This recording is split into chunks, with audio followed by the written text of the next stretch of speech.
Des opérateurs économiques nationaux ont eu des maisons fermées aussi, mais ils recommencent à rouvrir progressivement, comme on pourrait se rendre compte dans certaines entreprises et quelques services. C'est un constat de la rédaction.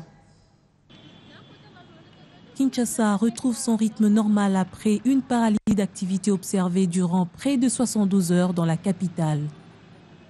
Une perturbation qui a sans doute impacté négativement sur l'économie nationale. Maintenant que la tempête est passée, les Kinois renouent timidement avec leurs activités quotidiennes. Les véhicules commis au transport en commun circulent normalement, les transactions monétaires ont repris dans les secteurs financiers, les marchés sont de nouveau en effervescence et plusieurs autres sociétés ont réouvert, à l'instar d'Egal SA, une entreprise agroalimentaire.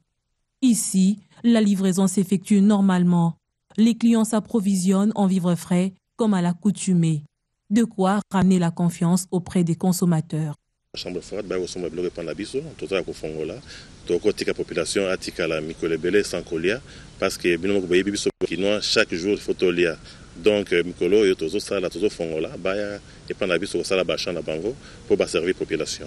Certes, satisfaire la clientèle répondant aux besoins alimentaires de la population reste le leitmotiv d'Egal SA, mais la société a tout de même déploré les actes de vandalisme et des pillages enregistrés à Kinshasa. Comme vous venez de le dire, nous avons été attristés par tout ce qui s'est passé et par les pillages de notre outil économique et ça a créé une pénurie.